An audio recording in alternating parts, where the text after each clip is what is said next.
ലൈംഗിക വിവാദത്തിൽ രാഹുൽ മാങ്കൂട്ടത്തിനെതിരെ മുഖ്യമന്ത്രിക്ക് പരാതി കൊടുത്ത പെൺകുട്ടി. സെക്രട്ടേറിയറ്റിൽ നേരിട്ടെത്തിയാണ് പെൺകുട്ടി പരാതി കൈമാറിയത്. ഗർഭഛിദ്രത്തിന് നിർബന്ധിച്ചതിനാലാണ് പരാതി നൽകിയത്. വിവരങ്ങളുമായി സെക്രട്ടേറിയറ്റിന് മുന്നിൽ നിന്ന് അനു VS, പാലക്കാട് MLA ഓഫീസിൽ നിന്ന് അജിത് ബാബു, നിയമവശങ്ങളുമായി ഷപ്ന എന്നിവർ ചേരുകയാണ്. ആദ്യം അനുവിലേക്ക്.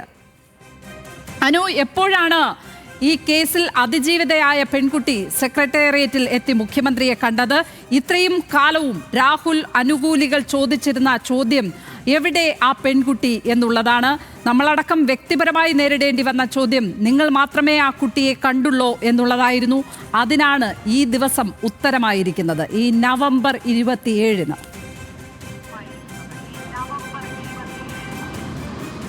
ലക്ഷ്മി, ഇന്ന് 4 മണിയോട് കൂടിയാണ് അതിജീവിതയായ പെൺകുട്ടി തിരുവനന്തപുരത്തെ സെക്രട്ടേറിയറ്റിലേക്ക് എത്തിയത്. മുഖ്യമന്ത്രിയുടെ ഓഫീസിലേക്ക് അവരെത്തി. ഇന്ന് മുഖ്യമന്ത്രി ചില ശാരീരിക പ്രശ്നങ്ങൾ ഉള്ളതിനാൽ അദ്ദേഹം ഇന്ന് സെക്രട്ടേറിയറ്റിൽ രാവിലെ മുതൽ എത്തിയിരുന്നില്ല.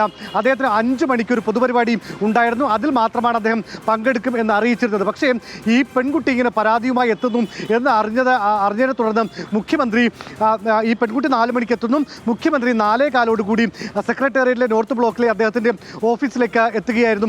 തുടർന്ന് 4:15 മുതൽ ഏകദേശം 4:50 വരെ ഏകദേശം അരമണിക്കൂറിലധികം ഈ പെൺകുട്ടിയുടെ കൃത്യമായ ആ പെൺകുട്ടിക്ക് പറയാനുള്ള കാര്യങ്ങളൊക്കെ മുഖ്യമന്ത്രി കേട്ടും ഡിജിറ്റൽ തെളിവുകളടക്കം ഇതുവരെ പുറത്തു വരാത്ത ചില സംഭാഷണങ്ങൾ അടക്കമുള്ള ഡിജിറ്റൽ തെളിവുകൾ അടക്കമാണ് ഈ പരാതി മുഖ്യമന്ത്രിക്ക് പെൺകുട്ടി നൽകിയിരിക്കുന്നത്. തുടർന്ന് ഈ പരാതി ഇനിയിപ്പോൾ സംസ്ഥാന പോലീസ് മേധാവിക്കും അതുവഴി ക്രൈംബ്രാഞ്ച് മേധാവി H. വെങ്കടേഷും തുടർന്ന് ഈ കേസ് അന്വേഷിക്കുന്ന ക്രൈംബ്രാഞ്ച് DYSPക്കും നൽകുമെന്നാണ് മനസ്സിലാക്കാൻ വേണ്ടി സാധിക്കുന്നത്.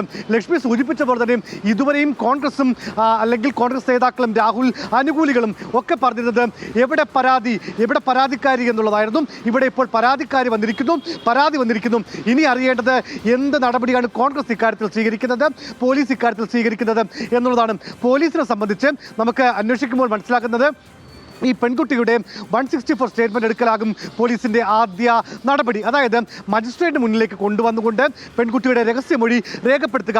അതിനുശേഷം രാഹുലിന്റെ ചോദ്യം ചെയ്യലിലേക്കും അറസ്റ്റും ഉൾപ്പെടെയുള്ള നടപടികളിലേക്ക് കടക്കാനാണ് ഈ അന്വേഷണ സംഘം നീങ്ങുന്നത് എന്നാണ് നമുക്ക് മനസ്സിലാക്കാൻ വേണ്ടി സാധിക്കുന്നത്. അതിനു വേണ്ടിയിട്ടുള്ള തയ്യാറെടുപ്പുകൾ, പ്രത്യേകിച്ച് ക്രൈംബ്രാഞ്ച് അങ്ങനെ ഒരു കേസ് നിലവിൽ ക്രൈംബ്രാഞ്ച് എടുത്തിട്ടുണ്ട് രാഹുലിന്റെ ലൈംഗിക അതിക്രമങ്ങളുമായി ബന്ധപ്പെട്ട്. അപ്പോൾ ഒരു പുതിയ പരാതി വരികയും ആ മൊഴി ചെയ്യുമ്പോൾ ആ ഒരു സ്റ്റേറ്റ്മെന്റിലേക്ക് എടുത്തുകൊണ്ട് രാഹുലിന്റെ അറസ്റ്റിലേക്ക് നീങ്ങാനാണ് അന്വേഷണ സംഘം കടക്കുക.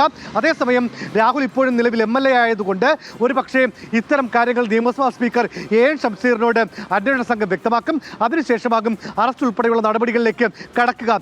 അതേസമയം ഏറ്റവും പ്രധാനപ്പെട്ട കാര്യം ലക്ഷ്മി സൂചിപ്പിച്ചതുപോലെ തന്നെ ഹൂ കെയർസ് എന്നും പരാതിക്കാരി എവിടെയെന്നും പറഞ്ഞിരുന്ന കോൺഗ്രസ് നേതാക്കൾ ഇനി ഏത് തരത്തിൽ രാഹുലിനെ സംരക്ഷിക്കും എന്നുള്ളതാണ്. പ്രത്യേകിച്ച് കോൺഗ്രസിന്റെ പൊതുപരിപാടികൾ സജീവമാകുന്ന രാഹുൽ മാങ്കൂട്ടത്തിലെ ഇനി എന്തു പറഞ്ഞ് നിങ്ങൾ കോൺഗ്രസിന്റെ വേദികളിൽ ഉൾക്കൊള്ളിക്കും?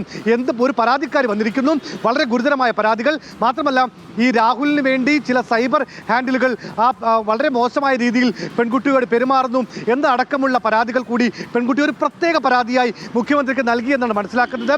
ഒരു വനിതാ അഭിഭാഷകയ്ക്കെതിരെയും പരാതി ഉണ്ട് എന്നുള്ള കാര്യം മനസ്സിലാക്കുന്നുണ്ട്. അങ്ങനെ ഈ ഗർഭചിത്രം, ഭീഷണിപ്പെടുത്തൽ ഉൾപ്പെടെയുള്ള ഗുരുതരമായ ആരോപണങ്ങൾ ഈ പറയുന്ന അതിജീവിതയുടെ പരാതിയിലുണ്ട് എന്ന വിവരമാണ് നമുക്ക് ലഭിക്കുന്നത്. ലക്ഷ്മി, തീർച്ചയായും ഗുരുതരമായ വിവരങ്ങൾ ആ പരാതിയിൽ ഉണ്ട് എന്നുള്ളത് തന്നെയാണ്. ആ പരാതിയിലെ യാഥാർത്ഥ്യവും അത്രയും ഗുരുതരം ആയത് തന്നെയാണ്. അതേതായാലും കേരള മുഖ്യമന്ത്രിയെ നേരിട്ടറിയിച്ചിരിക്കുന്നു അതിജീവിതയായ പെൺകുട്ടി എന്നുള്ളതാണ് വളരെ പ്രധാനപ്പെട്ട കാര്യം. ഷപ്ന